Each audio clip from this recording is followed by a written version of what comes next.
According to the Office of Disease Prevention and Health Promotion, the first baby boomers, those born between 1946 and 1964, turned 65 in 2011. By 2030, it's projected that more than 60% of this generation will be managing more than one chronic condition. This is also known as the Silver Tsunami, this large wave of seniors 65 and older. An increase in the numbers of older patients and a decrease in the providers trained to treat their special needs is a big concern. This isn't just a U.S. phenomenon. It is happening all across the globe, where there are fewer children being born and the population cohort that is 65 years and older is steadily increasing. There are many effects of aging on health. Let's take a look at just a few of them. Alzheimer's Disease International projects that there will be 115 million individuals living with Alzheimer's disease or dementia in the world by 2050. The organization also projects that a significant portion of the 115 million will be in the less developed countries. With falls being one of the most common causes of injury in the older population, this is expected to be a big challenge to our healthcare system. This is attributed to the fact that baby boomers are living longer and remaining active. According to a report released by the American Hospital Association, or AHA, more than 1/3 of adults 65 or older fall each year. Of those who fall, 20 to 30% suffer moderate to severe injuries, such as hip fractures, that decrease their mobility and independence. Almost 350,000 hip fractures occurred in 2000, a figure that is expected to double by the year 2050. Patients who are obese cost the Medicare program approximately 34% more compared with patients of a normal weight. By 2030, it is predicted that more than 60% of the baby boomer generation will be managing that more than one chronic condition.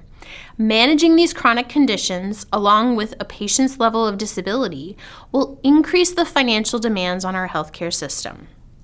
This graph shows that the spending that occurs for each person depending on how many chronic conditions they have. You can see that spending for those with 4 chronic conditions is double that of those with just 2.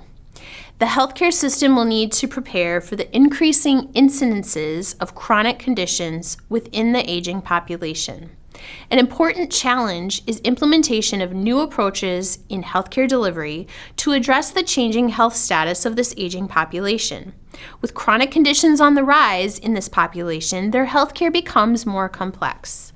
The healthcare system must prepare for implementing a multidisciplinary approach to ensure that patients are receiving better case management. There also needs to be a focus on providing preventative care versus reactive care.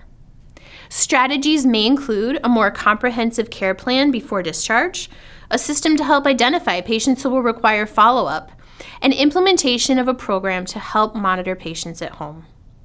We already talked about the incidence of chronic illness in the aging population, but chronic conditions don't only occur in people over 65.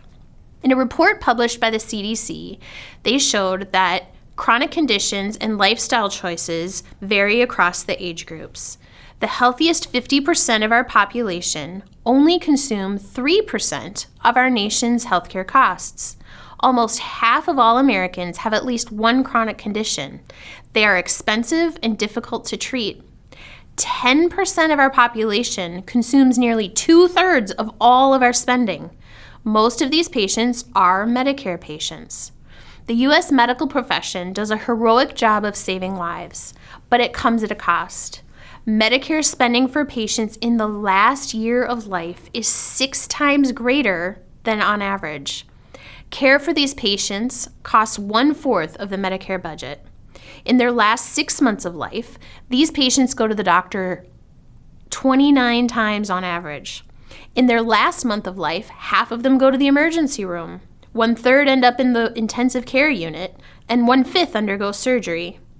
Chronic illnesses such as diabetes and heart disease have increased. They're responsible for 80% of all healthcare costs. This is a bit of our current state. In the U.S., medicine has been predominantly focused on treatment and rehabilitation. Government programs like Medicare, the VA, and Medicaid are geared to pay for existing conditions and not to focus on health promotion and disease prevention. In the U.S., patients are accustomed to receiving care once they are sick, but not for preventing chronic disease. Are there alternatives? Yeah. Consider this position statement by the American Association of Clinical Endocrinologists and the American College of Endocrinology, which captures the need for a change in the healthcare mindset. Lifestyle medicine, framed positively as promoting health, should be promoted throughout healthcare teams and applied to all patients with any disease and supported by a variety of other clinical practice recommendations. According to Sarah Keys, a certified lifestyle medicine professional at Baylor College of Medicine, lifestyle medicine involves the use of evidence-based therapeutic approaches, such as a predominantly whole food, plant-based diet, regular physical activity, adequate sleep, stress management, and the avoidance of risky substance abuse, to prevent, treat, and oftentimes reverse the chronic disease that is all too prevalent. Among all the changes healthcare reform proposes, culture change in expectations of healthcare delivery from both providers and patients may be the most necessary and the most elusive part of the evolution. Consider these ideas. What if we took the money we save by moving to value-based care and put it into the areas where it will do the most good? Things like nutrition, physical activity, smoking and drug cessation and prevention, health promotion and disease prevention. Or what if everyone had catastrophic coverage that would prevent medical bankruptcy from major injuries and serious illnesses like cancer, but also that incentivized making good choices in lifestyle and health promotion?